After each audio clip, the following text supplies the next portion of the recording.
So getting right into this, can we just talk about how rad Batman is? Is he analytical detective Batman? Not really. Is he kick-ass Batman? Yeah. Is he Batman who doesn't kill people? I don't think so. I'm pretty sure he slaughtered some folks. But they do a great setup for him when he is in Metropolis and you see Superman fighting Zod, and I mean, the heat vision's going everywhere, buildings are getting busted down, he loses a friend. This movie really plays up the fact that you shouldn't see eye to eye with Batman. I mean, sometimes in this movie, Batman comes across as a dick, but he should be a dick. This is a billionaire who dresses up like a bat and fights crime. He's not really sane. Alan Moore was talking about Batman. I mean, Rorschach in Watchmen is pretty much Alan Moore's take on what Batman would be like. He's like, I wanted to explore what a character like that would be like, and the answer is he'd be a nut. So when Batman is completely blinded with this phobia about this alien who could wipe out the world, it really has no ill intent for mankind. It's interesting for me. In fact, any solid character in this movie comes from Batman. Everything else is pretty thin. And that's part of my frustration with Jesse Eisenberg's Lex Luthor. I've gotten a lot of tweets, people are like, you were wrong about him? He's Lex Luthor's son, so he's supposed to be that way. That's like saying Jar Jar Binks is a Gungan, so he's supposed to be that way, so we should all deal with the fact that he's a shit character. No, and what I mean is Lex Luthor Jr. could have been better if they made him more like Lex Luthor that we know. Because as he is, he's kind of a spastic little weird, socially awkward twerp. Bruce Wayne would never work with someone like that, and he doesn't work with him in the movie. But wouldn't it have been better if Lex Luthor was more of a business mind? He was less weird and socially awkward. He was more like Lex Luthor that you know. He's more like the Michael Rosenbaum Lex Luthor.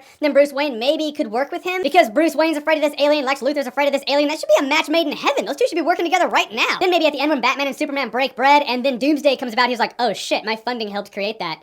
I really have a vested interest in taking that thing down because I'm kind of a dick right now. Would have added to Batman's character, would have added to Lex Luthor's character, would have made for a better scenario, I personally think. But as it stands, Lex Luthor's just a weirdo. I love it when I did a video on it and I was like, Jesse Eisenberg is a horrible choice for Lex Luthor. People were like, well, what about that picture? He looks awesome. What do you think of that? Yeah, at the very, very end of the movie, he looks generally speaking like that. The biggest difference is in that picture, he doesn't have a big snot river running out of his nose. Seriously, at the end when he's like monologuing in his jail cell, he's like, they're coming, they're coming.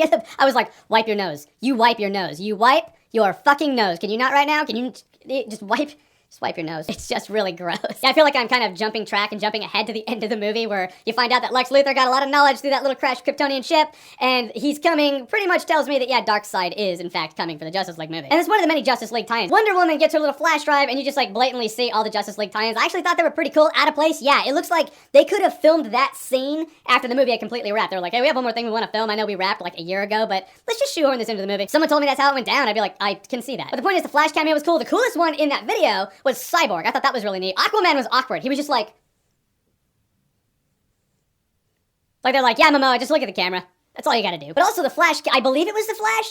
I'm pretty sure that it was the Flash that came to Bruce Wayne because it was a dude all in red. I don't really know Ezra Miller's face, so it might not be him. I'm not really familiar with the actor. But I'm pretty sure that when you have a dude dressed all in red coming to someone in the DC universe in a vortex and a lightning cloud, I'm pretty sure it's probably the Flash. Because he obviously had knowledge. He was like, Lois Lane's the key. She's the key to everything. You were right about him. You were right about him. I'm like, all right, are you right about Superman? Is Lois Lane really the key? I really hope not, because in this movie, her character was pretty fucking hollow and she didn't do much at all. But that scene was pretty cool, I gotta say. Not just Lois Lane, but the whole Daily Planet thing was pretty useless. She's trying to track down this bullet, granted, where the bullet came from. It came from LexCorp, and that was pretty important, but Lois Lane in her little crusade to find out where the bullet came from, and all the Daily Planet stuff, Lex Luthor's crusade, even Batman and Bruce Wayne's crusade, and then the Wonder Woman thing where she wants her hard drive back. All of it is in the movie, but none of it really ties together as well as it probably should have for a movie that's setting up the DC Cinematic Universe. I don't know if that's a Zack Snyder thing or a studio thing. I really don't know. I do know at this point, Zack Snyder is pretty much Flash over substance. I mean, there are scenes in this movie where I was like, oh, that visually is great, like when Bruce Wayne's parents get killed, and then the pearls are around the gun and it shoots and it cracks the pearl and they all go everywhere. I was like, this looks great, and that's what you get when you're pitched as a visionary director. But any real moment in this movie that tried to delve deeper into the character just came across as flat. Because I just don't know that Zack Snyder knows how to do that. Zack Snyder's strengths come from when you have 300 Spartans fighting a million Persians and they just gotta fight and defend their land. Pretty simple, but that's where home is for him, right? Stay in the pocket. So at the end of this movie, Batman finally fights Superman, which again, I would have preferred a world where Superman wanted to fight Batman because Batman wanted to fight Superman. It's like, if you have Batman fighting Superman because Batman wants to fight Superman, then Superman fighting Batman because Superman wants to fight Batman. I find that I just like that because their ideologies are actually clashing with each other. As it stands, Lex Luthor kidnaps Superman's mom. He's pretty much like, you're gonna beat the shit out of the bat. That's what's gonna happen. So Superman's like, I guess I gotta do that thing. So it wasn't really Batman versus Superman. It was Batman fighting Superman, and Superman strong-armed into a fight he didn't really want to be in. However, the fight as it went down was pretty cool, and Batman has his gas grenades and he's throwing it at Superman. He's like,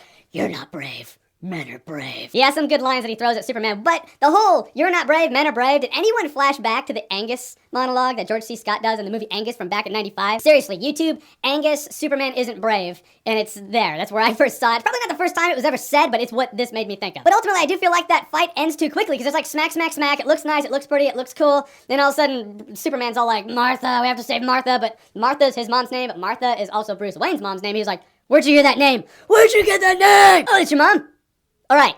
We're pals now. Then the greatest kick-ass Batman scene in the entire movie, or a lot of Batman movies, happens when he wrecks that warehouse full of dudes that you also saw in the trailer. Then again, with things that don't really link to the movie in the most cohesive way, Lex Luthor has created Doomsday, so now Doomsday is gonna fight everybody. And that's why Doomsday's in the last act of this movie. He's in the last act of this movie to fight, and then they fight, and then that's that. Which is also funny, because when I was bitching about how Doomsday, first of all, I think Doomsday does look like garbage, but that's not my problem with Doomsday. My problem with Doomsday is how he fit, or lack thereof, into the movie. The fact that he looks like the cave troll from Lord of the Rings, it's just like it's like the fourth thing wrong with the entire scenario. Which when I bitched about it, my trailer video that I did on Batman vs Superman when they first showed him, people were like, well, he's gonna evolve in the movie, dude. Credit where credit's due, there is Doomsday evolution. He does evolve into that. Before that, he has no bone spurs whatsoever. He evolves a little more because Wonder Woman cuts off his arm, and then he has a lot more bone spurs that come out of there, but generally speaking, that's what he looks like for most of the fight. But then this huge throwdown happens, and they get nukes, like Superman's like, yep, I'm nuke-proof, I'm in space.